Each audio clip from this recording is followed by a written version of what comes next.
संपूर्ण जगातलं पहिलं स्वराज्य ज्यांच्या प्रेरणेने निर्माण झालं त्या माँसाहेब जिजाऊ फक्त महाराष्ट्रच नव्हे तर संपूर्ण भारतभूमीचे आराध्य दैवत छत्रपती शिवाजी महाराज, स्वराज्यासाठी स्वतःच्या प्राणाची आहुती देणारे स्वराज्य रक्षक धर्मवीर छत्रपती संभाजी महाराज आपल्या भारत देशात सामाजिक परिवर्तनाची खऱ्या अर्थाने क्रांती घडवून आणणारे आणि खरे शिक्षण महर्षी महात्मा ज्योतिबा फुले, ज्या मायमाऊलीनं स्वतःचं कर्तृत्व सिद्ध करून भारतातील पहिली स्त्री शिक्षिका म्हणून बहुमान मिळवला, त्या मायमाऊली सावित्रीबाई फुले 2 वर्ष 11 महिने 18 दिवस स्वतःच्या जीवाचं रान करून लोकशाही प्रणित आपल्या भारत देशाची राज्य घटना लिहून काढणारे परमपूज्य डॉक्टर बाबासाहेब आंबेडकर अभिनव भारत सारख्या क्रांतिकारी संघटनेची स्थापना करून आपल्या भारत देशाला स्वातंत्र्य मिळवून देण्यासाठी अहोरात्र झटणारे स्वातंत्र्यवीर सावरकर या साऱ्या महात्म्यांना मानवंदना करून मी माझ्या आजच्या भाषणाला सुरुवात करीतो। 26 जून 2023 प्रजाहित दक्ष, सामान्य जनतेला कुटुंबाप्रमाणे वागवणारा, समानतेचं तत्व जोपासणारा, खऱ्या अर्थानं रयतेचा राजा, लोकराजा छत्रपती राजर्षी शाहू महाराज यांची जयंती। छत्रपती राजर्षी शाहू महाराज यांचा जन्म 26 जून 1874 ला कोल्हापूर संस्थानातील कागल या ठिकाणी झाला। आपल्या महाराष्ट्राच्या मातीत आणि आपल्या भारतभूमीत न्यायाचं, समतेचं आणि मानवतेचं राज्य खऱ्या अर्थाने निर्माण केलं ते म्हणजे छत्रपती शाहू महाराजांनी। कोल्हापूर संस्थानामध्ये माणसाला माणूस म्हणून उभं करण्यासाठी आणि प्रत्येक माणसाला स्वाभिमानाने जगता यावं यासाठी खऱ्या अर्थाने राज्यकर्ता म्हणून संपूर्ण जगाच्या इतिहासात जे नाव आज नावारूपास आणि लौकिकास आलेलं आहे ते म्हणजे लोकराजा छत्रपती शाहू महाराजांचं। आपल्या देशातील जे काही राजकारणी आहेत त्यांनी खऱ्या अर्थानं छत्रपती राजर्षी शाहू महाराज यांचा आदर्श डोळ्यासमोर ठेवून राज्यकारभार करावा, तेव्हा खऱ्या अर्थानं आपला भारत देश महासत्ता झाल्याशिवाय राहणार नाही। इसवी सन 1894 ला वयाच्या अवघ्या 20व्या वर्षी छत्रपती राजर्षी शाहू महाराज कोल्हापूर संस्थानाच्या गादीवर विराजमान झाले। तेव्हा छत्रपती राजर्षी शाहू महाराजांचं वय होतं अवघ्या 20 वर्ष। 1894 ला गादीवर विराजमान झाल्यानंतर अवघ्या 2 वर्षात म्हणजे इसवी सन 1896 ला एक सगळ्यात मोठं संकट संपूर्ण महाराष्ट्रावर तसेच कोल्हापूर संस्थानावर येऊन ठेवलं, ते म्हणजे खूप मोठ्या प्रमाणावर दुष्काळ त्या ठिकाणी पडला। त्यावेळेचा एक प्रसंग मला या ठिकाणी आवर्जून सांगावा असं वाटतो।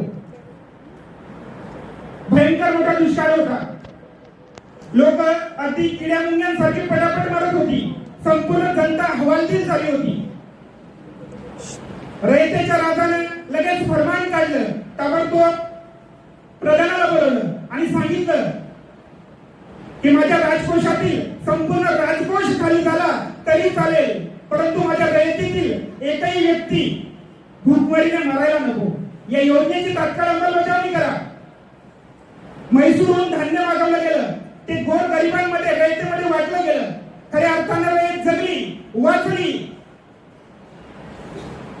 आणि त्या दुष्काळाचा सामना रयतेनं आणि या छत्रपती राजर्षी शाहू महाराजांनी त्या दुष्काळाचा सामना मोठ्या धैर्याने केला। त्यानंतर काही कालावधी लोटला गेल्यानंतर ते दुष्काळाचं सावट आटोपलं, मान्सून परतला, सगळीकडे हिरवळ झाली, शेतकऱ्यांना भरघोस उत्पन्न झालं। ती शेतकरी बांधव ते आपल्या रयतेच्या राजाकडे परतले आणि रयतेच्या राजाला सांगू लागले की महाराज, नियमाप्रमाणे जो महसूल आम्ही राजकोषात जमा करतो यावर्षी आम्हाला त्याच्यापेक्षा अधिक महसूल स्वेच्छेने त्या ठिकाणी जमा करायचा आहे। तेव्हा छत्रपती राजर्षी शाहू महाराज उत्तरले की नाही नाही, नियमानुसार जेवढा महसूल आहे मी तेवढाच घेईन। त्या शेतकरी बांधवांनी सांगितलं की महाराज, दुष्काळाच्या काळात आपण आमच्या मायबाप झालात, आम्हाला जगवलं, वाचवलं, खऱ्या अर्थाने आपण रयतेचे राजा आहात। तरी छत्रपती राजर्षी शाहू महाराजांनी सांगितलं की नाही नाही, मी तुम्हाला रयत मानतच नाही, माझ्या कुटुंबातील सदस्य मानतो। म्हणून दुष्काळाच्या काळात जी काही धोरणं मी राबवली ती खऱ्या अर्थानं माझ्या कुटुंबातील सदस्यांसाठी होती। ते एका राजाचं कर्तव्यच आहे आणि मी काही मोठं बलनिमित्त केलेलं नाही, तर ते माझं कर्तव्यच होतं। कोल्हापूर संस्थानात छत्रपती शाहू महाराजांनी त्यावेळेच्या सामाजिक परिस्थितीतील अनिष्ट रूढी, जातीयता, अस्पृश्यता या सगळ्या अनिष्ट रूढी परंपरा मोडून काढत त्यांना तिलांजली देत खऱ्या अर्थानं जनसामान्यांमध्ये विद्वान, कष्टकरी, मजूर, शेतकरी, उद्योजक, व्यापारी या सगळ्यांना प्रोत्साहन दिलं आणि त्यांना सांगितलं की खऱ्या अर्थानं लोक कल्याणासाठी तुम्ही सदैव तत्पर असलं पाहिजे. जनसामान्यांचा उद्धार शिक्षणाशिवाय होणार नाही ही बाब, ही संकल्पना छत्रपती राजर्षी शाहू महाराज चांगल्या पद्धतीने जाणून होते. म्हणून इसवी सन 1917 ला छत्रपती राजर्षी शाहू महाराजांनी फरमान काढलं की आपल्या कोल्हापूर संस्थानातील प्रत्येक बालकाला प्राथमिक शिक्षण मोफत व सक्तीचं देण्यात यावं. आणि जगाच्या इतिहासात असा एकमेव पहिला राजा होऊन गेला की त्या राजाने प्राथमिक शिक्षणासाठी अशा पद्धतीचं फरमान काढावं. आणि प्राथमिक शिक्षण मोफत व सक्तीचं होतं. जे पालक आपल्या पाल्यांना, आपल्या मुलांना शाळेत पाठवणार नाहीत अशा पालकांना 1 रुपये दंड ठोठावणारा जगाच्या इतिहासातील पहिला राजा. आणि खऱ्या अर्थानं कोल्हापूर संस्थानात छत्रपती राजर्षी शाहू महाराजांच्या प्रयत्नांनी प्राथमिक शिक्षणाचं सार्वत्रिकरण झालं. कोल्हापूर संस्थानाला वसतिगृहांची जननी सुद्धा म्हटलं जातं. खऱ्या अर्थानं कोल्हापूर संस्थानात 28 वर्ष राज्य करत असताना छत्रपती राजर्षी शाहू महाराजांनी जवळपास 35 वसतिगृहांची स्थापना केली. उदाहरणादाखल काही नाव सांगतो मी तुम्हाला. Maratha Shivaji boarding, Victoria boarding, Miss Clark boarding, सुतार बोर्डिंग, कोळी समाज बोर्डिंग, फासे पारध्यांसाठी बोर्डिंग, अस्पृश्यांसाठी बोर्डिंग या सगळ्या बोर्डिंगची स्थापना छत्रपती राजर्षी शाहू महाराजांनी फक्त त्या मुलांना वसतिगृहात राहता यावं, त्यांनी शिक्षण घ्यावं, त्यांनी स्वतःचा शिक्षणाद्वारे सर्वांगीण विकास करून घ्यावा या उद्देशाने स्थापन केलेल्या होत्या. आणि खऱ्या अर्थानं त्या वसतिगृहांची आणि त्या बोर्डिंगची जी काही उपयुक्तता आहे, महत्व आहे ते माझ्यासारख्या एखाद्या वसतिगृहात राहिलेल्या विद्यार्थ्यापेक्षा कोणी जास्त महत्वाचं सांगू शकत नाही. खऱ्या अर्थानं त्या वसतिगृहांची रचना करत असताना ते वसतिगृह विद्यार्थ्यांना भविष्यकालीन त्यांचा सर्वांगीण विकास घडवण्यासाठी खूप मोलाची ठरतील या उद्देशाने जवळपास 35 वसतिगृहांची स्थापना छत्रपती राजर्षी शाहू महाराजांनी केली होती. म्हणजे समाजातील प्रत्येक घटक, प्रत्येक जाती पातीतील दीन, दुर्बे, हरिजन, गिरिजन या सगळ्यांसाठी वसतिगृहांची स्थापना, त्यांच्यासाठी शिक्षणाची व्यवस्था लोकराजा छत्रपती राजर्षी शाहू महाराजांनी केली. डॉक्टर बाबासाहेब आंबेडकरांशी छत्रपती राजर्षी शाहू महाराज यांचे सलोख्याचे संबंध होते. इसवी सन 1920 ला परमपूज्य डॉक्टर बाबासाहेब आंबेडकरांनी एक मूकनायक नावाचं पाक्षिक सुरू केलं होतं. त्या मूकनायक पाक्षिकासाठी छत्रपती राजर्षी शाहू महाराजांनी मोठ्या प्रमाणात आर्थिक मदत डॉक्टर बाबासाहेब आंबेडकर यांना केली होती.